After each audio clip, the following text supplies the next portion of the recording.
Assalamualaikum warahmatullahi wabarakatuh.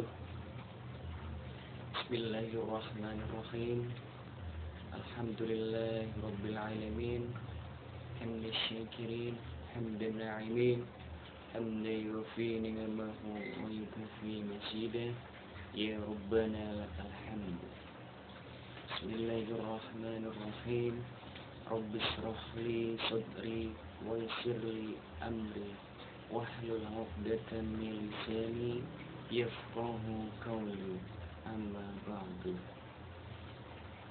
Pertama-tama saya panjatkan puji dan puji syukur kehadirat Allah Subhanahu wa taala, yang mana pada kesempatan kali ini saya diberi nikmat sehat, iman dan ihsan, sehingga saya bisa melakukan presentasi, yang mana presentasi itu adalah salah satu syarat untuk penyelesaian tugas hukum di sebuah Institut Komputer Manajemen Informatika. Sebelum saya melakukan presentasi, saya akan perkenalkan identitas diri saya dan identitas kampus tempat saya belajar. Perkenalkan, nama saya Zainur Rocky, asli dari Cilacap, lahir 17 Juni 25 tahun yang lalu. Saya di sini tinggal di Kota Bekasi, tepatnya di Cikarang. Saya bekerja di sebuah perusahaan dan saya alhamdulillah bisa melanjutkan sekolah ke jenjang D3, yakni di Institut Komputer Manajemen dan Informatika, yakni IKMI Rizkina, yang bertempat di Jalan Yosudarso Plaza Cikarang, Blok A4 A6. Kuliah D3 hanya 2 tahun. Berijazah D3 terakreditasi dan mendapatkan sertifikat internasional untuk komputer dan bahasa Inggris. Untuk pembagian kelas di IKMI Rizkina yaitu menjadi 2 kelas. Yang pertama kelas reguler, yaitu kelas reguler hari Senin sampai dengan Kamis untuk pagi jam 8.30 sampai jam 11.30. Untuk kelas reguler malam yaitu jam 18.30 sampai 21.30. Untuk kelas eksekutif Sabtu dan Minggu pukul 16.30 sampai jam 21.30. Untuk semua biaya SKS, biaya remedi dan daftar ulang di Institut Komputer Manajemen dan Informatika semuanya gratis. Maka dari itu, semua rekan-rekan atau siapa saja dari kalangan mana saja yang ingin melanjutkan pendidikan ke jenjang D3, marilah mendaftar di IKMI Rizkina, Institut Manajemen dan Komputer Informatika. Selanjutnya saya akan melanjutkan ke tema utama, yaitu saya akan membahas bahaya lisan dan anjuran diam dalam Islam. Bismillahirrahmanirrahim. Seringkali terjadinya pertengkaran, perdebatan, permusuhan, pembunuhan, sampai peperangan yang diakibatkan oleh lisan. Lisan yang bentuknya kecil dan tidak bertulang, tapi kalimat yang dikeluarkannya mampu menimbulkan berbagai kerusakan hubungan di antara sesama manusia. Oleh karena itu, tidak salah jika terdapat ungkapan bahwa lisan itu lebih tajam daripada pedang. Begitu banyak bencana yang ditimbulkan akibat terpelesetnya lisan, seperti dusta, mengumpat, adu domba, ria, bermuka dua, berkata keji, berdebat, menyakiti orang lain untuk meruntuhkan kehormatannya, serta ucapan-ucapan kotor lainnya. Bahaya-bahaya seperti inilah yang selalu mengiringi lisan dalam mengucapkan kata-katanya yang tidak terasa berat untuk diucapkan, namun efeknya sangat luar biasa. Meskipun diam itu tampaknya ringan, tetapi sedikit sekali orang yang mampu melaksanakannya. Lebih-lebih bagi orang yang suka bicara, sebagaimana yang dijelaskan Rasulullah SAW dalam sabdanya, "Asuntu hukum wa qalilan falil ailu." Artinya, diam adalah kebijaksanaan dan sedikit orang yang mampu melaksanakannya. Muhammad bin Wasi berkata kepada Malik bin Dinar, "Wahai Abu Yahya, menjaga lisan itu lebih berat daripada menjaga uang dinar atau uang dirham." Mengingat begitu besarnya efek yang ditimbulkan oleh perkataan, maka diam adalah sikap mulia yang menjadi kebiasaan para nabi dan wali Allah. Diam itu indah dan nikmat karena bisa menenteramkan batin dan menyedikitkan resiko yang bisa timbul akibat banyak bicara. Rasulullah SAW bersabda, "Diam adalah akhlak yang terbaik. Barang siapa suka humor, tentu dia akan disepelekan." Dari sinilah beliau menganjurkan untuk bergaul dengan orang yang diam, lagi berwibawa, sebab dia akan mengajarkan berbagai hikmah dan keutamaan, seperti yang beliau jelaskan dalam sabdanya, "Idza ra'aitumul mu'mina sumutan wa ghuran fadnu minhu fa'annahu yulaqanul hikmah." Yang artinya, apabila kamu melihat orang mukmin yang pendiam lagi berwibawa, maka dekatilah dia, sesungguhnya dia akan mengajarkan hikmah. Mu'adz bin Jabal pernah berkata kepada Rasulullah SAW, "Ya Rasulullah, beri aku wasiat."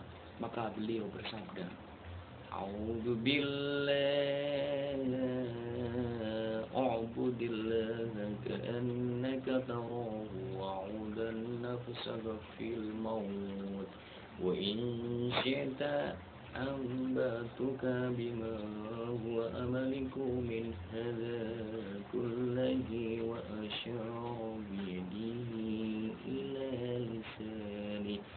Yang artinya, sembahlah Allah seolah-olah kamu melihatnya, dan daftarkanlah dirimu ke dalam anggota orang-orang yang mati. Jika engkau menghendaki, maka aku beritahukan kepadamu tentang sesuatu yang paling menguasaimu daripada semua ini. Lalu beliau memberi isyarat kepada lisannya dan tangannya. Orang yang bijaksana akan selalu berpikir panjang sebelum bicara. Jika bicara dapat menimbulkan kemudaratan, baik bagi dirinya ataupun orang lain, maka ia akan lebih memilih bersikap diam, sebab diam itu bisa menjauhkan fitnah dan permusuhan.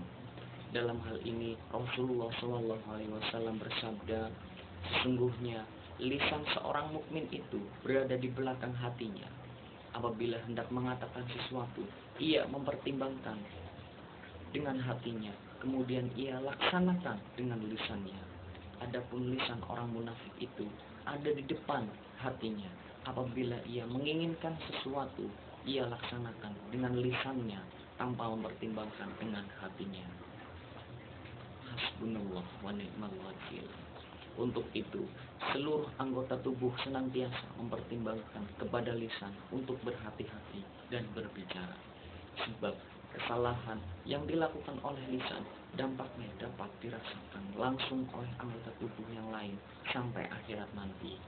Seperti yang dijelaskan Rasulullah SAW dalam sabdanya, "Idza asbahabnu adamas bahti al-asdo zakurul lisan taqulu ittaqillaha fina fa innaka in istaqamna wa in wajibta a'wajibta."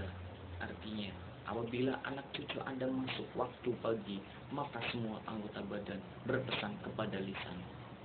Maksudnya, ia berkata, "Takutlah kepada Allah demi kami, karena jika kamu tegak, niscaya kami tegak. Jika kamu bengkok, niscaya kami bengkok."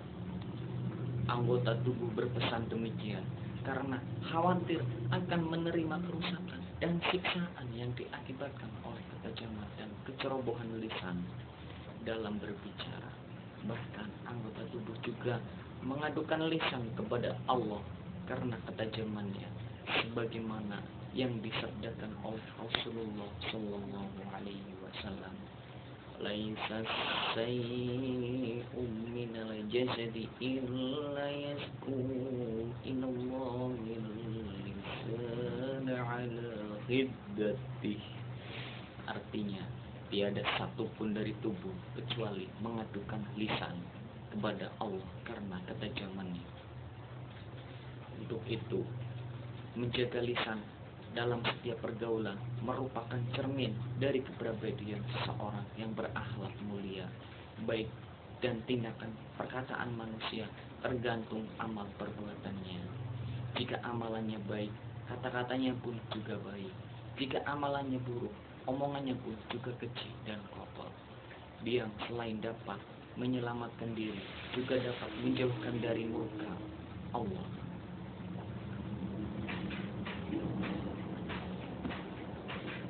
Sampai Nabi Sulaiman bin Daud alaihissalam berkata, manakala perkataan itu perak, maka diam itu emas.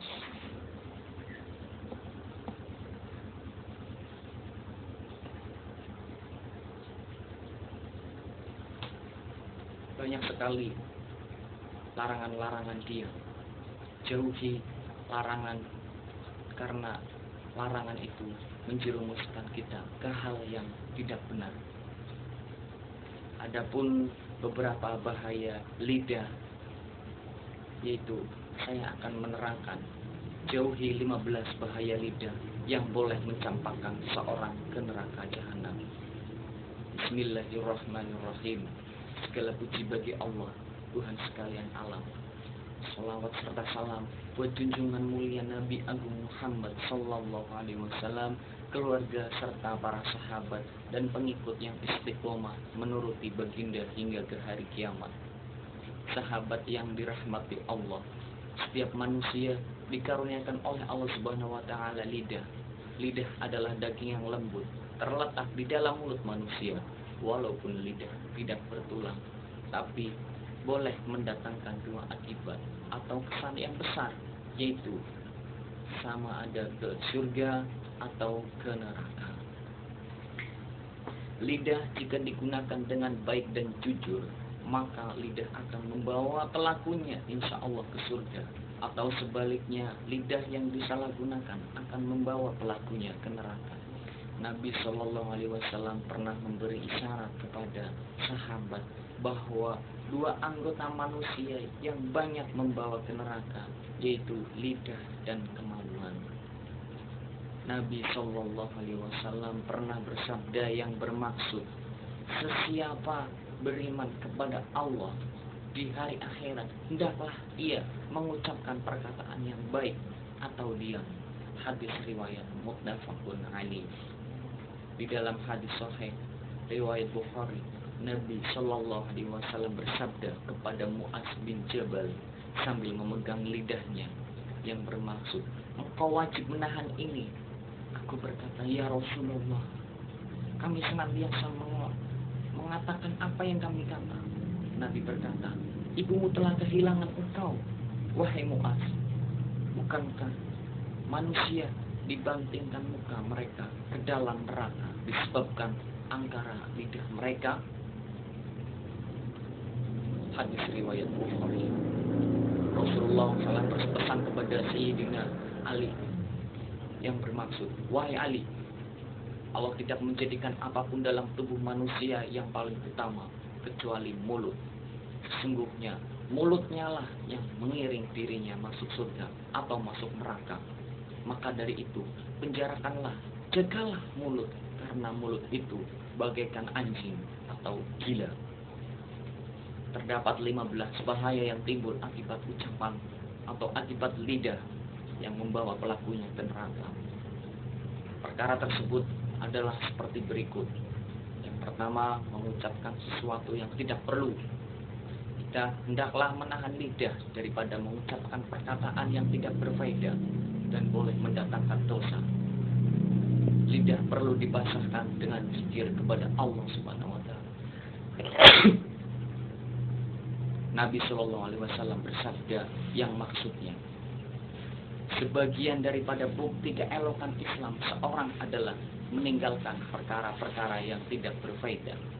Hadis riwayat muttafaqun alaih. Kedua, terdorong mengucapkan perkara yang batil, dosa, bermegah-megah dan menceritakan pada orang lain perbuatan maksiat yang dia lakukan.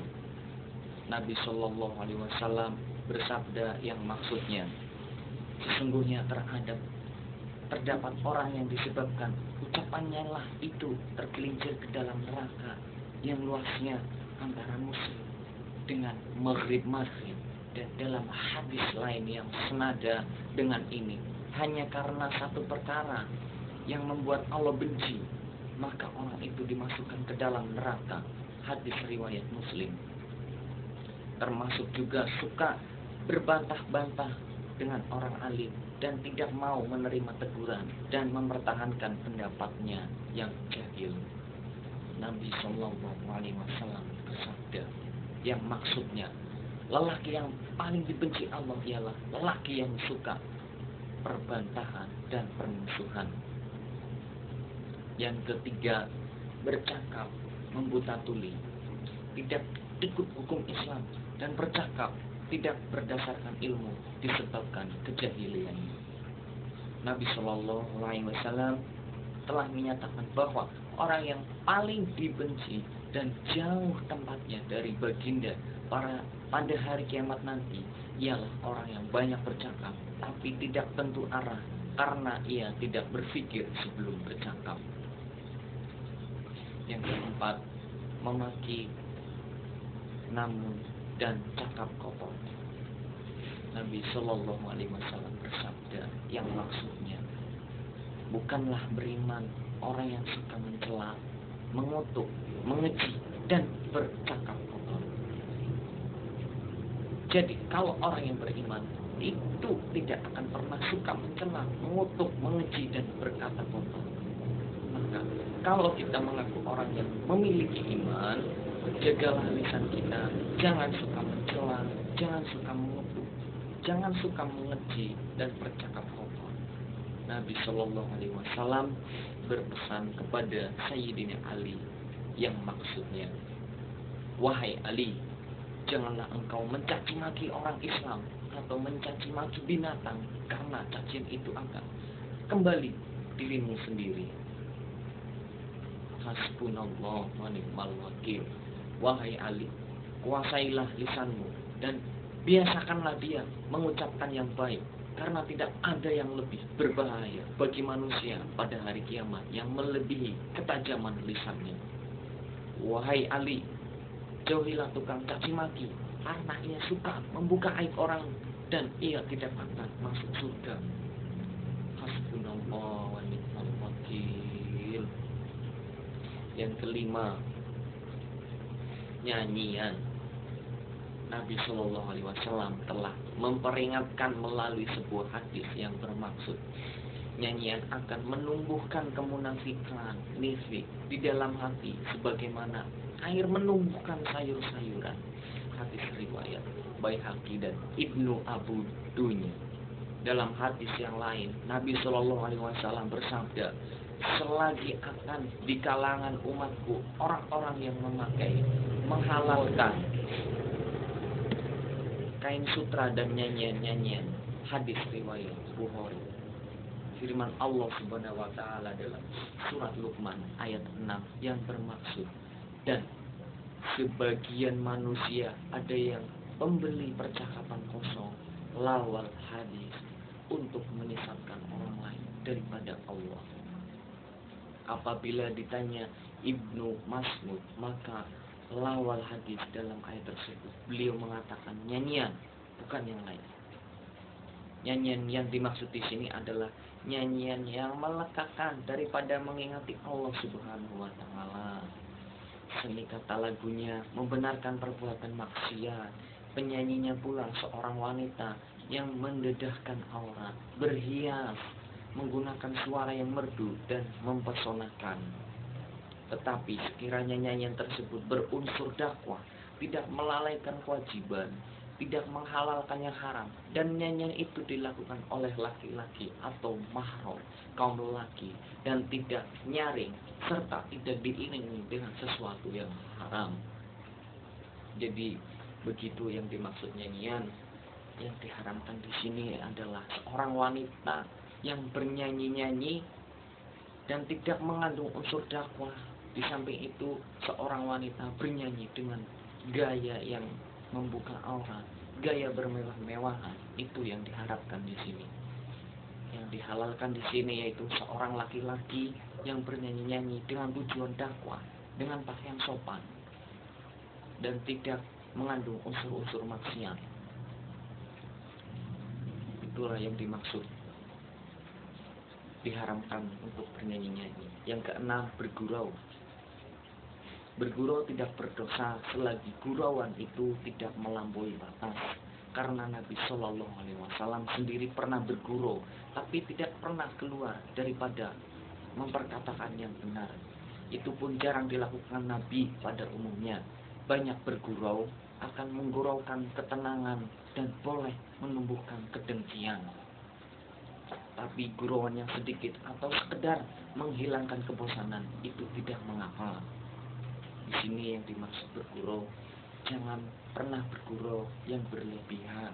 Boleh bergurau tapi sedikit atau tidak melampaui batas.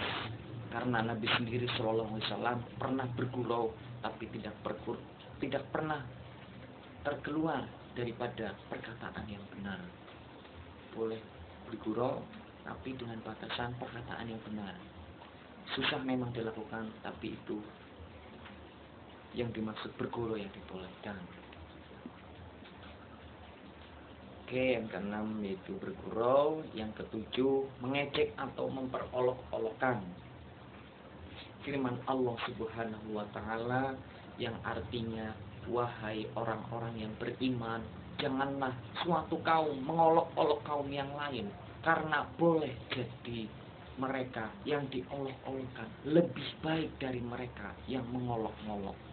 Dan janganlah pula wanita-wanita mengolok-olokkan wanita-wanita lain, karena boleh jadi wanita-wanita yang diperolok-olokkan lebih baik dari wanita yang mengolok-olok. Dan janganlah kamu mencela dirimu sendiri, dan janganlah kamu memanggil dengan gelar-gelar yang buruk. Seburuk-buruk panggilan ialah panggilan buruk sesudah iman. Dan orang siapa yang tidak bertaubat, maka mereka itulah orang-orang yang zalim. Surat Al-Hujurat ayat 11. Diriwayatkan bahwa ayat di atas diturunkan karena utusan takmin setelah menghina golongan fakir miskin dan kalangan sahabat Nabi Shallallahu Alaihi Wasallam seperti Bilal, Ammar, Subaib, Habab ibnu Fuhairah, Salman Al-Faris, Salman Maulana Abi Huzaifa, dan lain-lain. Yang kedelapan, menyebarkan fitnah, sumpah palsu, berdusta, dan berbohong. Sabda Rasulullah Shallallahu Alaihi Wasallam yang bermaksud, tidak masuk surga orang yang suka menyebarkan fitnah. Hadis riwayat Bukhari dan Muslim. Sumpah palsu termasuk perbuatan yang mendapatkan azab besar. Selanjutnya, dalam suatu hadis yang diriwayatkan Abu Hurairah radhiyallahu anhu disebutkan, sumpah palsu termasuk di antara perbuatan yang berdosa besar. Hadis riwayat Tirmidzi. Bahkan masih menurut riwayat Abu Hurairah, termasuk dalam 5 dosa besar yang tidak diampuni dengan kafarat ialah sumpah palsu dengan maksud mengambil harta orang lain. Rasulullah Shallallahu Alaihi Wasallam bersabda kepada Sayyidina Ali yang bermaksud, wahai Ali, berbuatlah jujur sekalipun hal itu membahayakan dirimu di dunia. Sesungguhnya kejujuran itu bermanfaat di kemudian hari. Dan janganlah berdusta sekalipun bermanfaat bagimu ketika itu, karena kedustaan itu akan menyulitkan kamu di kemudian hari. Hasbunallah wa ni'mal wakil. Nabi Shallallahu Alaihi Wasallam bersabda, maksudnya 4 perkara yang terdapat padanya, 4 perkara ini, maka ia adalah munafik tulen. Dan siapa yang terdapat padanya salah satu darinya, maka padanya ada suatu ciri kemunafikan. Apabila diberi amanah, ia berkhianat. Apabila bercerita, ia berdusta. Apabila berbuat janji, ia mengingkari. Dan apabila berdebat, ia curang. Itulah 4 perkara yang termasuk golongan orang munafik tulen. Yang pertama tadi, jika beramanah, dia berkhianat. Kedua, apabila bercerita, ia berdusta. Yang ketiga, apabila berbuat janji, ia mengingkari. Dan apabila berdebat, ia curang. Hadis riwayat Bukhari nomor 34, 2459, 3178, dan Muslim nomor 2635 dari Abdullah bin Amr bin As radhiyallahu anhu. Yang ke-9, tidak mengambil undang-undang Allah Subhanahu wa taala dalam memutuskan suatu perkara. Golongan yang menggunakan lidah mereka untuk menggombal, bersetuju dan membahas dan meluluskan rang undang-undang ciptanya manusia, walaupun bertentangan dengan Al-Quran dan Sunnah, dan berhukum dengan hukuman yang dicipta oleh manusia. Sebenarnya golongan ini adalah golongan yang meletakkan Allah dan Rasulnya di belakangnya. Al-Quran melabelkan golongan ini sama saja kafir, zalim, dan fasik. Firman Allah Subhanahu wa taala yang artinya atau maksud dari arti tersebut yaitu barang siapa tidak memutuskan dengan apa yang diturunkan Allah, maka mereka itulah orang-orang kafir. Surat Al-Maidah ayat 44. Selanjutnya ayat yang berbunyi, barang siapa tidak memutuskan perkara menurut apa yang diturunkan Allah, maka mereka itulah orang yang zalim. Selanjutnya, barang siapa tidak memutuskan perkara menurut apa yang diturunkan Allah, maka mereka itulah orang-orang fasik. Quran surat Al-Maidah ayat 47. Yang ke-10, mengumpat. Ketika Haji Wida, Nabi Shallallahu Alaihi Wasallam bersabda, yang maksudnya sesungguhnya darah kamu dan kehormatan kamu adalah haram atas kamu mencabulinya. Hadis riwayat Shallallahu Alaihi Wasallam. Rasulullah Shallallahu Alaihi Wasallam bersabda yang bermaksud, tahukah kamu yang namanya riba? Jawab sahabat, Allah dan Rasul yang lebih mengetahui. Maka Rasulullah Shallallahu Alaihi Wasallam, riba itu jika kamu menyebut, membicarakan hal keadaan saudaramu yang tidak suka, hal itu disebut atau dibicarakan kepada orang lain, maka itu berarti riba. Lalu Rasulullah Shallallahu Alaihi Wasallam ditanya, bagaimana kalau saudaraku itu memang begitu? Jawab Rasulullah Shallallahu Alaihi Wasallam, jika kamu sebut itu benar, ada padanya, maka itu riba. Tetapi jika ia tidak benar, itu bukan, itu buhtan, membuat kepalsuan untuk memburukkan nama orang lain. Yang ke-11, mengadu domba. Mengadu domba, bukan domba kambing. Di sini mengadu domba yang dimaksud menghasut. Hasbunallah wa ni'mal wakil. Nabi Shallallahu Alaihi Wasallam bersabda yang maksudnya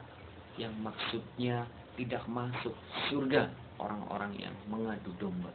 Nabi Shallallahu Alaihi Wasallam berwasiat kepada Sayyidina Ali, wahai Ali, Saya melihat tulisan pada pintu surga yang berbunyi, surga itu diharamkan bagi setiap orang yang bakhil, orang yang durhaka kepada kedua orang tuanya, dan bagi orang yang suka mengadu domba, yaitu menghasut. Maka kalau orang yang suka mengadu domba itu diharamkan masuk surga, karena sesuai sabda Nabi Shallallahu Alaihi Wasallam yang berbunyi, saya melihat tulisan pada pintu surga yang berbunyi, surga itu diharamkan bagi setiap orang yang bakhil, orang yang durhaka kepada orang tuanya, dan bagi orang yang suka mengadu domba atau menghasut. Hasbunallah wa ni'mal wakil. Yang ke-12, lidah bercabang dua. Maksud lidah bercabang dua adalah seseorang yang berulang alik di antara dua orang yang bermusuhan untuk menyampaikan ucapan salah seorang daripada mereka kepada seseorang lagi. Tujuannya adalah supaya dia disanjung oleh kedua-dua pihak dan untuk dia mendapat habuan dunia, dan supaya kedua-dua pihak senantiasa bermusuhan. Na'udzubillahi min dzalik. Hasbunallah wa ni'mal wakil. Nabi Shallallahu Alaihi Wasallam bersabda yang maksudnya manusia paling jahat ialah si dua muka. Apabila ia mendatangi kelompok manusia, maka ia membawa muka yang satu. Dan apalagi ia datangi kelompok manusia yang lain, maka ia membawa muka yang satu lagi. Hasbunallah wa ni'mal wakil.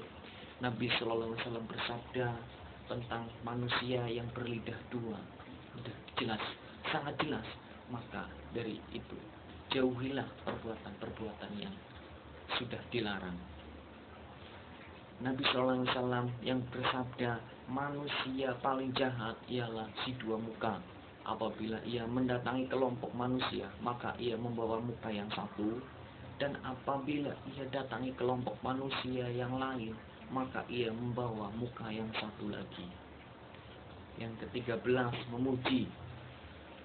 Memuji ini juga termasuk bahaya yang timbul daripada lidah. Sebab memuji seseorang yang tidak sepatutnya menerima pujian itu, atau pujian yang berlebihan, yang tidak sesuai dengan hal yang sebenarnya, sehingga jatuh kepada dusta, atau memuji orang yang sepatutnya dicela. Suatu pujian sering membuat orang yang menerimanya besar diri dan ujub, sedangkan Nabi Shallallahu Alaihi Wasallam melarang hal yang demikian. Maka memuji itu salah satu larangan lidah, karena memuji seorang yang tidak sepatutnya menerima pujian itu, atau pujian yang berlebihan, yang tidak sesuai dengan hal yang sebenarnya, sehingga jatuh pada dusta, atau memuji orang yang sepatutnya dicela.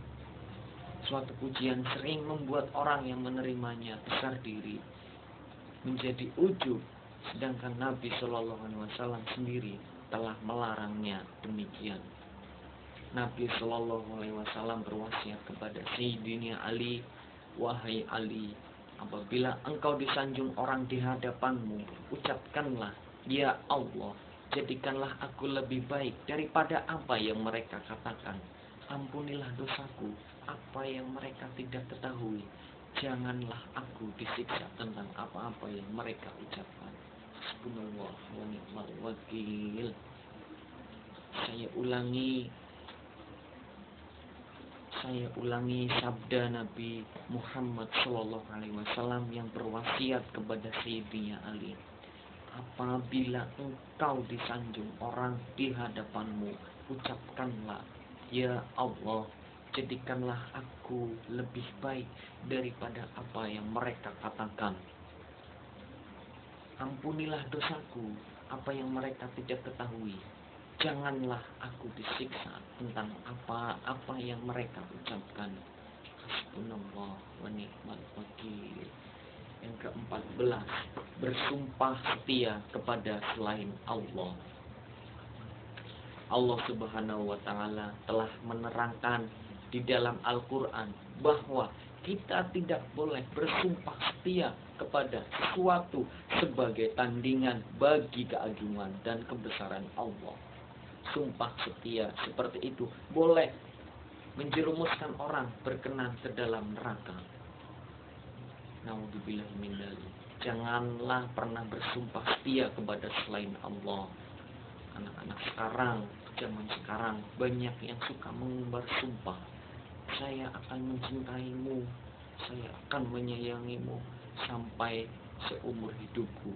Naudzubillah min dzalik. Hasbunallah wa ni'mal wakil. Allah Subhanahu wa Ta'ala telah menerangkan dalam Al-Quran bahwa kita tidak boleh bersumpah setia kepada sesuatu sebagai tandingan bagi keagungan atau kebesaran Allah. Sumpah setia seperti itu boleh menjerumuskan orang berkenan ke dalam neraka. Naudzubillahi min dzalik. Yang ke-15, janganlah berkata kalau pada kejadian yang telah berlaku. Nabi Shallallahu Alaihi Wasallam bersabda yang bermaksud, jika kamu ditimpa oleh suatu, maka janganlah berkata, kalau aku berbuat demikian, tentu akan menjadi sekian-sekian. Akan tetapi katakanlah takdir Allah, dan apa yang Allah kehendaki pasti terjadi. Ini karena perkataan kalau membuka pintu-pintu perbuatan syaitan. Hadis sahih riwayat Muslim. Hasbunallah wa ni'mal wakil. Yang ke-15, yang terakhir, yaitu yang dimaksud, jangan berkata kalau pada kejadian yang telah berlalu. Ini sudah umum dan sudah terbiasa terdengar dimanapun, di kalangan manapun, dari anak kecil sampai orang dewasa, sampai orang tua juga seringkali berkata, mengucapkan kata kalau. Sedangkan Nabi SAW bersabda yang dimaksud, jika kamu ditimpa oleh sesuatu, maka janganlah berkata, kalau aku berbuat demikian, tentu akan menjadi sekian-sekian. Akan tetapi, katakanlah, takdir Allah dan apa yang Allah kehendaki pasti terjadi. Ini karena perkataan kalau membuka pintu perbuatan setan. Sahabat yang dikasihi, marilah kita sama-sama kita menjaga lidah kita supaya senantiasa bercakap benar, dan janganlah kita menyimpang daripada jalan Allah Subhanahu wa Ta'ala. Allah Subhanahu wa Ta'ala senantiasa bersifat benar, begitu juga para rasul bersifat sidik. Mereka memperjuangkan agama yang benar. Begitu juga para Rasulullah Shallallahu Alaihi Wasallam bersifat sidik, manusia kepada kebenaran. Mereka berjuang melupuskan segala pendustaan, kepalsuan dan kepura-puraan dalam hidup mereka, memperjuangkan keadilan dan nilai kemanusiaan, hidup terkesan kebenaran. Apabila kebenaran diabaikan, maka muncullah manusia yang senantiasa menjadikan lidahnya senantiasa buat pendustaan, amalan kehidupan seharian secara tidak langsung membawa kepada kemusnahan, keamanan umat manusia. Kebenaran tergambar pada sifat ikhlas, jujur dan dedikasi, benar pada niat dan kemauan, pikiran dan tindakan, dan benar pada kata-katanya. Nabi Shallallahu Alaihi Wasallam bersabda yang bermaksud, sesungguhnya kebenaran membawa kepada kebijakan dan kebajikan itu membawa kepada surga. Seorang yang senantiasa berlaku benar niscaya akan tercatat di sisinya Allah Subhanahu wa Ta'ala sebagai sidik orang yang benar, dan sesungguhnya bohong membawa keburukan, dan keburukan itu membawa ke neraka. Seseorang yang suka berbohong niscaya tercatat di sisi Allah Subhanahu wa Ta'ala sebagai hazab, pembohong. Semoga kita patuh dan tunduk kepada semua yang disuruhnya dan senantiasa diridhoinya. di dunia dan akhirat, dan dimasukkan Allah Subhanahu wa taala ke dalam surganya. Amin amin ya rabbal alamin. Demikianlah presentasi tentang pengertian lidah dan bahaya lidah. Semoga bermanfaat, semoga bermanfaat pada diri saya sendiri, bermanfaat kepada semua yang mendengarkan presentasi saya yang saya lakukan. Terima kasih, dan apabila ada kesalahan penjelasan itu karena saya yang masih belajar, dan apabila ada kebenaran itu mutlak milik Allah Subhanahu wa taala. A'udzu billahi minasyaitonir rajim. Bismillahirrahmanirrahim. Allahumma shalli ala sayyidina Muhammad wa ala ali sayyidina Muhammad. Allahumma shalli ala sayyidina Muhammad. Allahumma shalli salatan kamilatan wa sallim salaman taman ala sayyidina Muhammadin rasulil nabiyil ummi wa ala alihi wa sahbihi wa barik wa sallam. Allahumma shalli ala sayyidina Muhammad. Allahumma shalli salatan tunjina biha min jami'il ahwali wal afwat wa taqdilana biha jami'al hajat wa tudahhiruna jami'al hajat wa tarfa'una biha indaka a'la darajat. Rabbana zalamna anfusana wa illam taghfir lana wa tarhamna lanakunanna minal khasirin. Rabbana atina fid dunya hasanah wa fil akhirati hasanah wa qina adzabannar. Allahumma ighfirli wa liwalidayya warhamhuma kama rabbayani shaghira. Rabbana ighfir lana wa liwalidayna warhamhuma kama rabbayani shaghira. Rabbi ighfir lana. Wabillahi taufiq wal hidayah. Wassalamualaikum warahmatullahi wabarakatuh.